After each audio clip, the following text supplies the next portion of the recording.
Monsieur le maire, Monsieur le président, cher Jean-Pierre Rizot, Mesdames et Messieurs les représentants et adhérents de la FNADEPA, j'aurais beaucoup aimé être parmi vous pour votre 36e congrès que vous organisez en Corse, à Ajaccio, où j'ai eu le plaisir d'ailleurs de me rendre il y a peu pour annoncer un plan d'investissement pour les établissements et les services médico-sociaux à destination des personnes âgées dans l'île.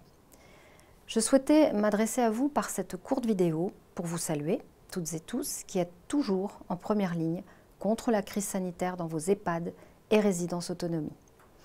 Dans cette crise, vous avez pu compter sur la FNADEPA, sur son organisation, sur ses salariés, qui ont su vous apporter des réponses rapides, vous aider dans vos choix parfois difficiles.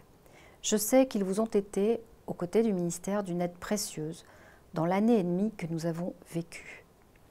Je voulais aussi vous dire que depuis ma nomination et pendant cette crise sanitaire, j'ai toujours souhaité construire nos réponses avec les représentants du secteur du grand âge, fédération d'établissements comme du domicile. Dans les réunions hebdomadaires de crise que j'organise, nous avons su travailler ensemble pour construire, semaine après semaine, les solutions à une crise sanitaire sans précédent.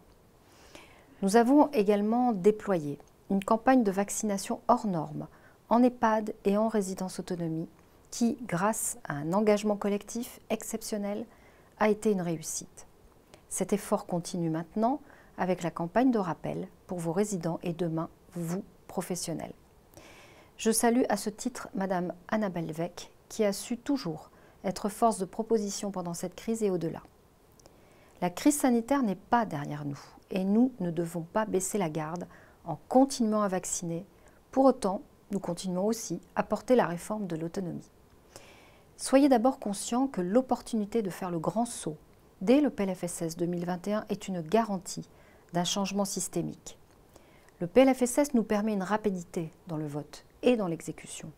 Il nous permettra de rendre concrètes très rapidement beaucoup de mesures que nous défendions collectivement depuis des années et de les inscrire dans une trajectoire financière pluriannuelle. Cette volonté de rendre concret le changement s'applique en particulier dans notre approche de la question des ressources humaines en EHPAD. Je sais l'épuisement qui est celui de ces professionnels confrontés à la crise sanitaire. Les enjeux de cette crise sont également ceux des tensions RH que vous connaissez depuis plusieurs années. Ce défi, c'est aussi celui de l'absentéisme des professionnels qui travaillent dans vos établissements. J'entends ceux qui pensent que c'est en déclarant qu'il faudrait recruter 200 000 professionnels qu'on règle tous les problèmes des EHPAD. Financer des postes sans réussir à les pourvoir, cela ne sert à rien. Lutter contre l'absentéisme avec les revalorisations du Ségur de la santé, fidéliser les professionnels avec le déploiement d'un plan métier, investir sur le personnel soignant avec le financement de 10 000 postes supplémentaires par une enveloppe de 400 millions d'euros d'ici 2025. Voilà comment on répond de manière pragmatique aux défis des EHPAD. Nous y répondons aussi avec la généralisation des astreintes d'infirmiers de nuit, l'augmentation du temps de médecins coordonnateurs pour tous les EHPAD pour une enveloppe de 67 millions d'ici 2025. Nous y répondons en pérennisant les acquis de la crise, en développant massivement les équipes mobiles d'hygiène et de gériatrie dans les EHPAD afin de mieux les sécuriser sur le plan sanitaire pour une enveloppe de 7 millions dès l'année prochaine. Nous y répondons en ouvrant de nouvelles missions pour les EHPAD, dont certains deviendront des centres de ressources pour les professionnels du domicile et leur bassin de vie. Nous permettons aussi la capacité de projection à domicile des EHPAD pour éviter que les personnes âgées aillent en établissement tout en respectant les missions des services à domicile.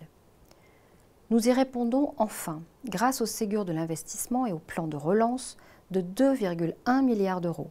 Ce plan d'investissement, ce n'est pas juste un coup de peinture, c'est la rénovation, la modernisation et l'ouverture des EHPAD. Ce sont des moyens alloués pour la qualité de vie des professionnels en EHPAD avec le déploiement de petits équipements. Voilà, mesdames, messieurs, notre réforme pour l'autonomie, qui est celle d'abord et avant tout du virage domiciliaire, du renforcement des services avec de meilleurs financements et des professionnels mieux payés. Je sais que je peux compter sur votre mobilisation, sur votre engagement auprès des personnes âgées pour que nous construisions ensemble cette société de la longévité. Je vous remercie et je vous souhaite un bon congrès.